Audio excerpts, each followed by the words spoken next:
Praise the Lord. ஆண்டவருடைய பிள்ளைங்களே, கர்த்தர் உங்களை ஆசீர்வதிக்கட்டும். இந்த நாளில் கர்த்தர் உங்களோடு கூட பேசி கர்த்தர் உங்களை பலப்படுத்துவார். வேதத்தில் ஒரு வசனத்தை வாசிக்கிறேன். எசேக்கியேலின் புத்தகம் 3ஆம் அதிகாரம் 14ஆம் வசனத்தை நான் வாசிக்கிறேன். ஆவி என்னை உயர எடுத்து கொண்டது, நான் என் ஆவியின் உக்கிரத்தினாலே மனம் கசந்து போனேன், ஆனாலும் கர்த்தருடைய கரம் என் மேல் பலமாயிருந்தது. கர்த்தருடைய பிள்ளைகளே, இங்கே எசேக்கியேல் தீர்க்கதரிசியுடைய வாழ்க்கையில் நடக்கிற சில சம்பவங்களை இந்த வேதத்தில் எழுதப்பட்டிருக்கிறது. பாருங்க, இவருடைய ஆவி உயர எடுத்துக்கொண்டது என்று சொல்லி வாசிக்கிறோம். உண்மையாகவே கர்த்தரோடு கூட இருக்கிற பிள்ளைகள், கர்த்தரோடு கூட ஜெபிக்கிற பிள்ளைகள், கர்த்தரோடு கூட உண்மையாக ஆண்டரோடு கூட அதிகமாக நெருங்குகிற பிள்ளைகளுடைய வாழ்க்கையில் இப்படிப்பட்ட அனுபவங்களை கர்த்தர் தருகிறான். அவர்களை ஆவிக்குள்ளாக்கி அவர்களுக்குள் இருந்து ஆவி எடுத்து கொள்ளப்பட்டு சில இடத்துல கொண்டு போய் ஊழியங்களை செய்ய வைத்து ஆண்டவர் மறுபடியும் கொண்டு வருவார். இப்படிப்பட்ட அனுபவங்களை பரிசுத்த ஆவியானவர் தருகிறார். எசேக்கியேலுடைய வாழ்க்கையில் இது நடக்கிறது.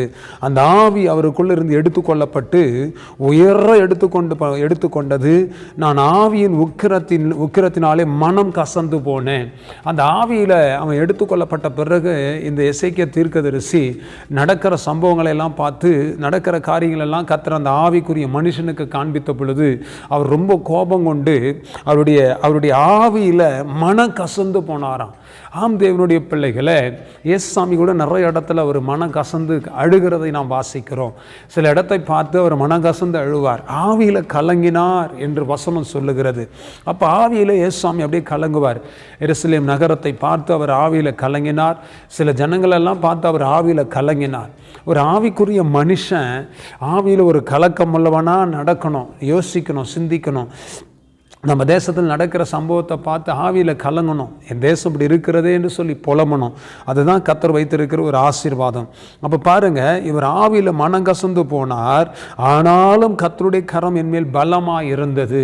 பாருங்கள், ஆவி நமக்குள்ளே இருந்து எடுத்துக்கொள்ளப்பட்டாலும் அவருடைய கரம் நம்ம மேலே பலமாக இருக்கும். பாருங்கள், அந்த பலத்தை யாராலையுமே அதை விவரிக்க முடியாது. அந்த பலம் வந்துட்டு ஒரு பயங்கரமான ஒரு பலனாக இருக்கும். அப்போ கர்த்தருடைய பலத்தினால கர்த்தர் நம்ம எடை கட்டுகிறார். அப்போது நம்முடைய வாழ்க்கையில் ஜெபத்தில் அடிக்கடி ஆவிக்குள் ஆக்கப்படுகிற ஒரு அனுபவம் நமக்கு தேவை.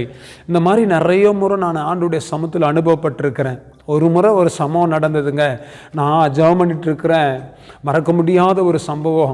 ஜெபம் பண்ணிகிட்ருக்கிறேன், திடீர்னு எனக்குள்ளே இருந்த அந்த ஆவி வெளியே வர ஆரம்பித்து அந்த ஆவி எடுத்துக்கொள்ளப்பட்டது.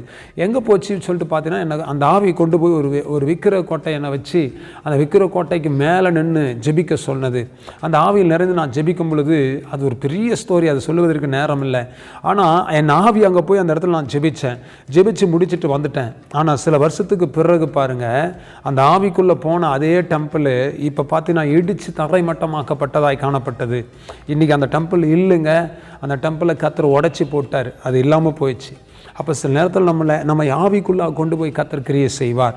ஆகையினால சில பேருடைய வியாதிக்கு ஜெபம் வைப்பார், சில பேருடைய போராட்டங்களுக்கு ஜெபிக்க வைப்பார். ஆவிக்குள்ளே எடுத்துக்கொள்ளப்படக்கூடிய அனுபவத்திற்கு நீங்கள் வாங்க, கர்த்தர் நிச்சயமாக உங்கள் வாழ்க்கையில் பெரிய காரியத்தை கர்த்தர் செய்வார். ஜெபிக்கலாமா? தகப்பனே, இந்த நல்ல வேளையில் எசேக்கியேலுக்கு கிடைத்த அந்த பாக்கியம் எங்களுக்கு கிடைப்பதாக. ஹல்லேலூயா. ரகல மோசி துரு ரகட தலந்து ரபல சியந்தல் ஆவிக்குள் ஆக்கப்படுகிற அனாயிண்டிங், எஸ், இந்த பிள்ளைகள் மேல் இறங்குவதாக. இந்த சத்தியத்தை கேட்கிற பிள்ளைகள் மேலே ஆவியில் எழும்புகிற ஒரு அபிஷேகம் உருவாகட்டும், அக்கினியில் எழும்புகிற ஒரு அபிஷேகம் உண்டாகட்டும் என்று சொல்லி ஜெபிக்கிறேன். ரகா நம்ம துடாந்தாலமா சியாந்தரபா, கர்த்தருடைய வல்லமை இறங்கி பாயட்டும் இயேசுவின் நாமத்தினால. ஆவிக்குள்ள ஆக்குங்க, கர்த்தர் அனலாக்குங்க, கர்த்தர் எழுப்புங்க, கர்த்தர் பெரிய காரியங்களை செய்து நீங்கள் வழி நடத்துங்க. நம்முடைய கரத்தில் ஒப்பு கொடுக்குறோம். அற்புதம் நடக்கட்டும். ஆசீர்வதிங்க, பலப்படுத்துங்க, மூடி மறைங்க. உங்கள் நாமம் மையப்படட்டும். இயேசு கிறிஸ்துவின் நாமத்தினால் ஆசீர்வதித்து ஜெபிக்கிறோம் நல்ல பிதாவே. ஆமேன், ஆமேன், ஆமேன். God bless you. ஆவிக்குள்ள எழும்புங்க, ஆவிக்குள்ள வாங்க, கர்த்தர் பெரிய காரியத்தை செய்வார். ஆமேன், ஆமேன்.